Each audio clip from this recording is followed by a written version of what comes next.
Okay, so now let's talk about lights. This is, again, a 2x3 tent. That's way too many lights for this tent. One of those is sufficient, way more than sufficient. I had both of them. That's why they're both here. So to hang these, most lights come with these little pulley systems, little pulley thing. If you pull it up, it's going to raise. And then you can, it's got a little button up here to lift and lower it back down. Your lights are going to be the most critical part of your grow. You can go out and spend $1,500, $2,000 on a set of lights, and they are going to grow magnificently. However, these lights here were about $129 each, and I do really okay. And especially when you're doing it for personal growth, you don't need the $600 lights.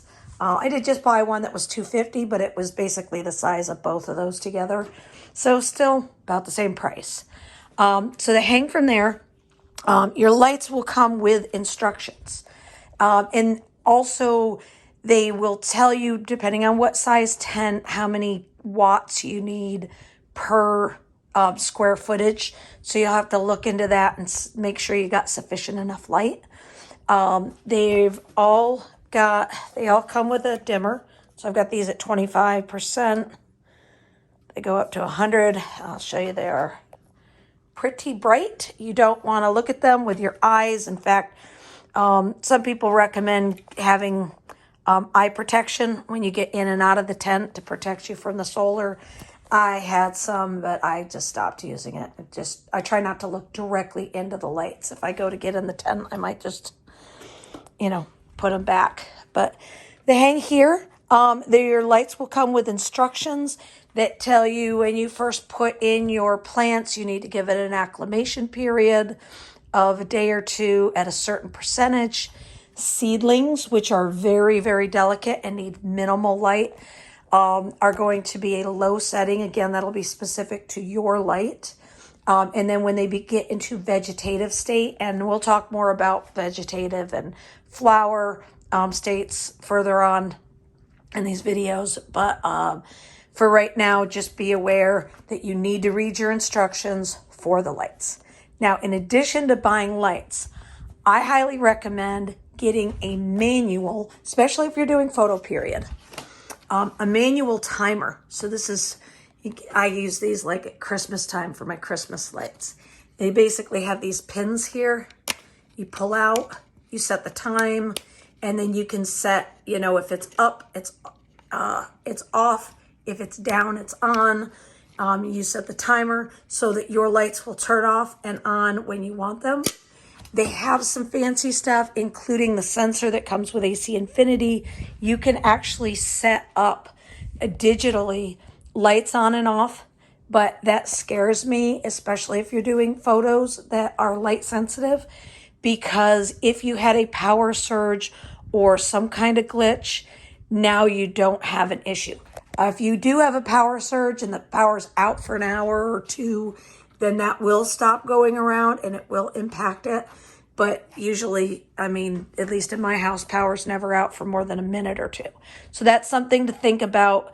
If your house loses power a lot, consider autos. I'm not trying to push autos. I just think that, there's so many things that could go wrong with photos. But photos give you more time to fix.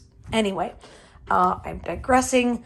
So what else about lights? Oh, think about when you're setting up your tent, think about your cord management.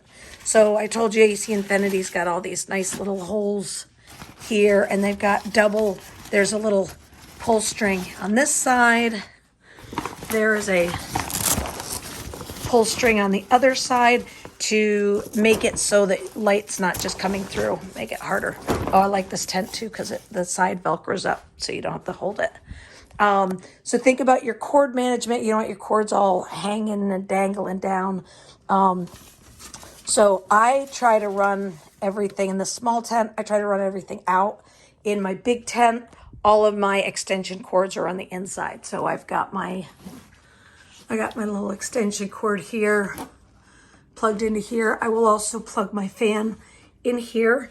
And then I'm going to come back in a minute and I'm going to talk to you about your sensor. So the sensor for AC Infinity for the fan tells the fan when to turn on, when to turn off, what speed to go on, lets you do all sorts of awesome things. If you buy the kit and you've got the plug and you've got the different oscillating fans that can actually plug into your sensor, you can do an awful lot with it. It gets really advanced.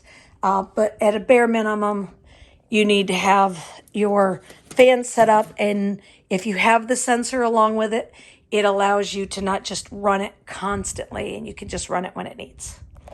Okay, that's it on lights.